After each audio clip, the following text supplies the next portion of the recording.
No vídeo de hoje você vai aprender a como montar uma carteira previdenciária para o longo prazo em 3 simples passos. O primeiro passo que eu quero trazer para vocês é com relação à escolha de empresas com base nos fundamentos dela. Quando uma pessoa que é leiga no conteúdo aí de renda variável, geralmente elas compram ações com base nas empresas que ela conhece porque compraram um produto, porque elas simpatizam, porque ela acha que o setor é interessante para ela. E não é assim que funciona. Você precisa entender quais são os fundamentos que fazem com que aquela empresa seja atrativa para o longo prazo. Então, primeiramente, você vai avaliar os setores que são mais perenes para o longo prazo, empresas que possuam maiores margens, margem de lucro, margem EBITDA. Então, você tem que entender ali sobre as margens daquele negócio, o nível de endividamento daquela empresa, o nível de alavancagem financeira que ela está. Essa empresa, como ela tem se comportado nos últimos anos e incluir nesses anos de análise como ela se comportou nas crises anteriores, como ela se comportou com mudança de governo. Então você tem que analisar todo um contexto para defender a tese de que aquela empresa é uma empresa que vai continuar performando no longo prazo. Esse é o primeiro ponto. E aqui eu chamo a atenção para uma coisa. Se você entra numa padaria, ou entra num supermercado, ou entra em qualquer loja, e o dono dessa loja chega para você e diz: quer ser meu sócio? Você simplesmente vai pegar o seu dinheiro e colocar naquele negócio? Óbvio que não. Você vai querer sentar com aquela pessoa, entender como é que funciona aquela empresa, quais são os custos fixos, quais são as margens de lucro que aquela empresa tem, quais são as expectativas para o futuro. Então, por que para escolher uma empresa você não faz a mesma coisa? Porque você vai ser sócio de um negócio. Se você escolhe ser sócio de um negócio que é ruim, você vai acabar tendo prejuízo, porque você não compra somente os ativos, mas compra também os passivos daquele negócio.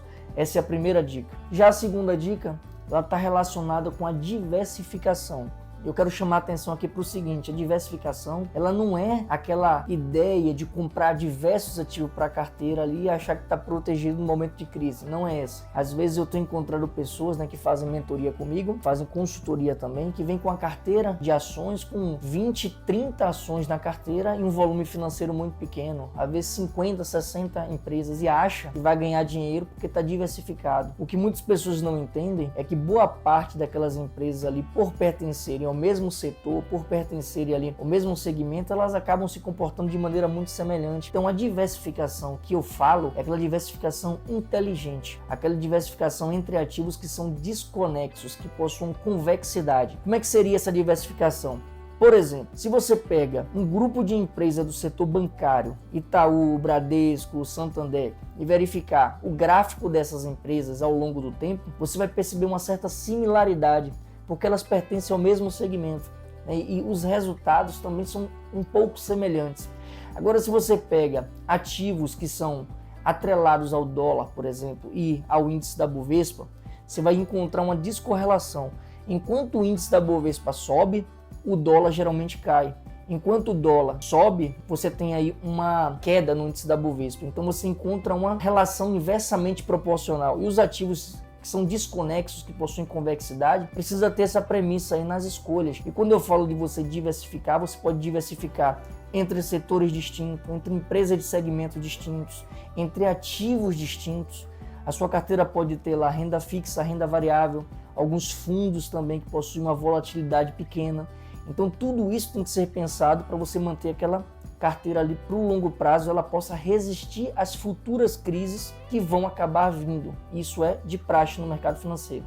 A terceira dica é que você seja uma pessoa, um investidor ativo, que você tenha o controle daqueles seus investimentos, tenha um conhecimento mínimo, pelo menos ali, sobre os cenários macroeconômico e microeconômico. Porque aquelas empresas que vocês escolheram, elas vão performar mais em alguns momentos da economia e performar menos, ou inclusive chegar a pontos negativos em alguns outros momentos da economia. Então o entendimento desses ciclos, as mudanças de ciclo e poder otimizar a sua carteira com base nisso, vai fazer toda a diferença no longo prazo. Por exemplo, quando você encontrar uma tendência de alta da Selic, é muito melhor que você invista em alguns ativos de renda fixa que sejam pós-fixados, porque eles vão acabar tendo uma rentabilidade aumentada à proporção que a Selic tender a subir também. Com a tendência de queda da Selic, ou seja, com a inversão desse ciclo econômico, você pode aproveitar aqueles ativos que sejam pré-fixados ou aqueles ativos que possuem uma marcação a mercado indexados à inflação. Então, se você puder aproveitar essa marcação a mercado numa tendência de queda de juros, você acaba multiplicando o seu patrimônio de uma forma muito mais exponencial do que simplesmente investir em algo e esperar passivamente que aqueles juros caiam na sua conta. Então, com a tendência de queda dos juros, alguns ativos, inclusive de renda fixa, vão se beneficiar muito com a marcação a mercado. Alguns ativos de renda variável vão se beneficiar muito também, porque aquelas empresas que realmente têm um valor agregado muito bom e estejam descontadas em função de um cenário econômico, elas vão recuperar aquele valor justo que ela tem ali. Então, para você saber que essas empresas elas estão abaixo do valor justo dela, tem que fazer a análise que se refere à primeira dica que eu trouxe aqui nesse vídeo. Então, fique atento a essas 3 dicas que vão fazer toda a diferença. Se você gostou do vídeo, eu já peço que você se inscreva no canal, deixa o like, encaminha para outras pessoas também e me siga nas redes sociais aí no Instagram. É o mesmo link aqui do canal do YouTube, Jean Braga Invest, e aí a gente vai conseguir interagir com relação a esses assuntos sobre o mercado financeiro. Te vejo no nosso próximo vídeo.